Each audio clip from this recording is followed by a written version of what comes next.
What's up, CFO gang? It's your boy Jay Tuck. Real Cowboys fans stand up, and today's video is brought to you by our sponsors in BetUS. Huge shout out to them.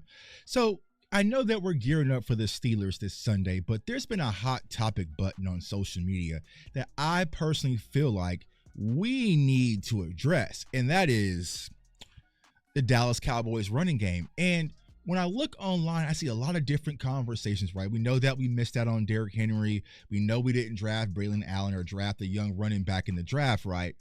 But there's still pieces that I feel that has been missing. Now, sometimes we all go through this, right? We might lose our keys or lose our wallet. I'm a habitual wallet loser, right? And we might search high. We might search low. We tear up the couches. We tear up everything. We go to the car. We go outside. We look everywhere for our keys and wallet.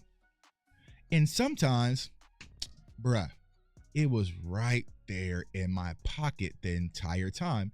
And that's how I feel when it comes to today's video. When you look online, you see a lot of people blaming Mike McCarthy about the offensive struggles, rightfully so, in the run game. You see a lot of people blaming the offensive line, right? The offensive line isn't blocking, they're not making holes. And then you see some people saying, well, the running backs aren't reading the proper holes and making the proper cutbacks. But I was like, that's too easy, Tuck. That's too easy. We need to look where nobody is really looking. And then yesterday, I had an aha moment. And the name and the place that we need to look is Jeff Blasco. Yeah, Jeff Blasco. Now, some of you are probably unfamiliar with who that is. You're probably thinking I just named some Russian Marvel character from the Batman movie or something. But Jeff Blasco, read it right here on DallasCowboys.com, run game coordinator and running backs coach. And where is he from? Where did he come from? Pittsburgh, PA. Well, who's from Pittsburgh, PA? Mike McCarthy. Now, if you go to DallasCowboys.com, they have a nice little write-up about Jeff. Man, I'm sure he's a great guy. I never met him before in my life, right? Great little write-up. But that wasn't enough for me. What I wanted to do, I really wanted to roll up my sleeves and say, who is this guy really? And salute to my bro, Henny the Moore. He said, Tuck, don't worry, I got you. And bang, we got his whole file, right? So he started in high school in 2002 at Steel Valley High, offensive assistant coach, kind of worked his way up, went to the Akron Zips. He coached for the Florida Gators as an offensive quality control coach. He was even here in my home backyard at KU as a tight ends coach, right? Okay, so Rock Chalk Jayhawk. We got some Jayhawks in the building. Then he went to Green Bay in 2016 as a coaching administrator. And then I'm scrolling, assistant offensive line coach, assistant offensive line coach, assistant offensive line coach. Okay, probably a good offensive line coach. Assistant offensive line coach, assistant offensive line coach, assistant offensive line coach, offensive run game coordinator and running backs coach the last 2 years in Dallas. So we've taken an offensive line coach who's probably had ties with Mike McCarthy from PA and also for Green Bay and said, you know what? We need a running backs coach and a run game coordinator. You got it, bro. You got it, bro. Okay. So then now my gears started really turning. Who is this guy really? This man of mystery, right? So I did some research, right? And salute to DallasCowboys.com on their YouTube channel. They had an interview with Coach Blasco during camp where someone asked him, I think it was Amber, I'm not sure, I can't get the voices mixed up. They asked him about the running back by committee, and this was his take. Let's go ahead and listen to it. We're revving them up. Yep. Coach, you just talked with Rico, and we asked him about, doing this running back by committee and how he feels like it's going to work. He said, well, we don't know yet, but we have faith in the coaching staff. So they asked Rico about the running back committee, and he said, we don't know yet. Rico said, I don't know, bro. We just going to have to trust the coaches. Let's revisit that. We don't know. I don't know. Like it's going to work. He said, well, we don't know yet, but we have we don't know yet. Coaching staff that will.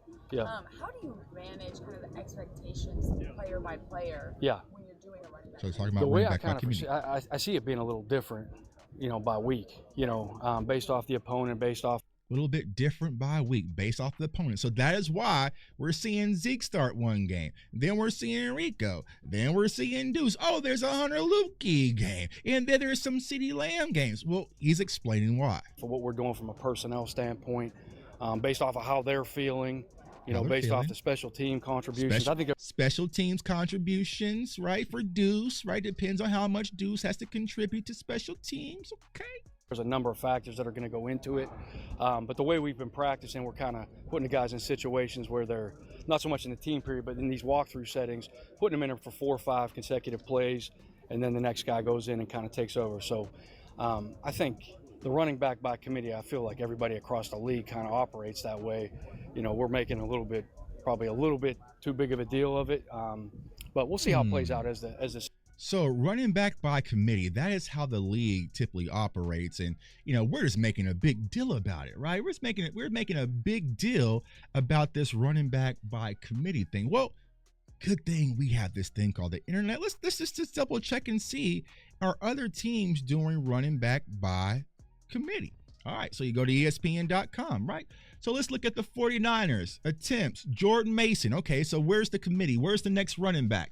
I see Derrick Henry with 80. He had a whole lot of carries versus the Dallas Cowboys. Alvin Kamara, 80. Saquon Barkley in Philly, 73. So I don't feel this is committee-ish. Y'all feel it's committee-ish? Let me know below, right? Jonathan Taylor, who's going to be out, 72. Jacobs, 71. Najee Harris, who will face on Sunday night, 68. Bijan Robinson, who killed me in fantasy last night, 67. Brian Robinson, 66. Stevenson, Jones, Connor, Pollard, Singletary, Breece Hall, Chubb. Okay, so where's the Cowboys? We got to be on here somewhere. Devon A-Chain. I loved A-Chain. Travis Etienne, who might be available for trade, 47. Jaden Daniels. Well, hold on. Jaden Daniels, he's a quarterback.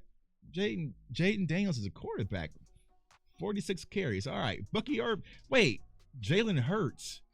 42. So Jaden Daniels, Jalen Hurts, Lamar Jackson. Okay. Oh, and there Justin Fields. And then there's Rico with 34 carries. So there is 4 quarterbacks in the NFL currently who's had more rushing attempts than our starting, quote unquote, running back Enrico Dowdell. So a lot of these teams don't even have 2 running backs on the same roster that's top in attempts. But he just said that it was running back by committee. Well, I want to be fair, right? Because he was on the staff last year. Let's see if that was the case last year. All right, so we see Derrick Henry, Christian McCaffrey. We see White, Travis Etienne, Joe Mixon, Najee Harris, and Tony Pollard. Tony Pollard, he's the man. He can do it. No. So Tony Pollard was 7th in carries last year. So this feels like lead backish to me. I don't see committee. There's Tony Pollard at 7. Let's see if we can find Rico. Honestly, Rico is not even on the damn list. Sure, there we go. 54. So 7 all the way down to 54. So we didn't use running back by committee last year, y'all. But all of a sudden, now it's something that we want to do this year. Why is that? It doesn't make sense. Now, here's what everyone's going to say. The easy, low-hanging fruit. Zeke is washed. Zeke is washed. It's Zeke's fault. Zeke is washed. Zeke can't do it anymore. He just doesn't have his burst. Zeke just ain't got it no more. He is not 2016 Zeke. That's what they're saying online. That's what they're saying, all on the radio shows. That's what they're saying all on Twitter, and that's what they're selling you right now.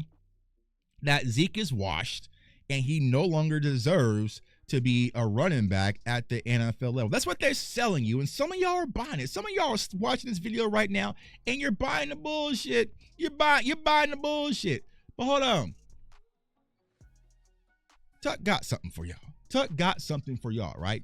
So this is my handy dandy, stat machine. You know what I'm saying? We paid a little penny for it, right? But let's just look at Ezekiel Elliott thus far this year. Right here on this side, This says plays. This means just stepping on the field. Just stepping on the field. Plays. All right. 12 plays versus Cleveland. 9 plays versus the Saints. 5 plays. 5 plays in total versus the Ravens. 6 versus the New York Giants. So for someone to come out and lie to y'all and say Zeke is washed, what are they even basing that on? It can't be the film. I just played the film clip. He was getting pushed. Now let's go to the Giants game, right? Zeke had 5 carries, y'all. He had 5 carries for 19 yards. 5 total carries for 19 yards. Week 1, 10 carries for 40 yards. 6 for 16, then 3 for 6. So what people will lie to you and say online, well, he's not even average. Look at what he's averaging per carry. Look at what he's averaging per carry. I mean, he's not even. Well, when you gave him 10 attempts, he was averaging 4 yards per carry. That seems pretty good. Even with only 6 damn plays on Sunday, he was averaging 3.8 yards per carry. What you said, that's pretty good. So there's people that are lying to y'all that Zeke is no longer capable. And he's not even playing. He's not even playing. So what are you basing that off of? Because if you go back to 2023, let's go back to 2023, right? You had Tony Pollard right there. Ezekiel Elliott was 26th in carries, 184, 642 yards. So when it comes to this Cowboys run game, y'all, there's a lot of different problems. You can blame Mike McCarthy if you want. You can blame the scheme if you want. You can blame the players if you want. But who you really need to look at closely, you really need to look at him extremely close, is Jeff Blasco. We have a guy who's a running back coach, no history as a running back. He was an offensive line guy, but he's been connected to Mike McCarthy, and Mike McCarthy just plugged him into a position that he has minimal experience. He hasn't been a running back coach. And he even mentioned in that interview that he brought Zeke back to be kind of his translator because he's familiar with Zeke when he was an offensive line coach, and he knows that Zeke knows the language. So I feel like right now, if you're going to blame Mike McCarthy, if you're going to blame Zeke and Deuce and Rico, and you're going to blame the scheme, you damn sure better point your fingers and aim at Jeff Blasco, because we have an unexperienced running game coordinator. That's his job. Mike McCarthy's a passing guy. He's a quarterback guy. Passing game is Mike's thing. This is your job. The running game coordinator and running backs coach. He is definitely someone who needs to be under a microscope about the lethargic running game that we're seeing in Dallas, man. So it's your boy J Tuck. Comment, like, subscribe. Follow me on all social media platforms at JTuck151. We got a lot of videos coming out, so turn on that notification bell so you do not miss out. I want everyone to stay safe. I want everyone to stay blessed, stay encouraged, and listen. We must learn how to run the damn ball. Figure it out in Dallas. Peace.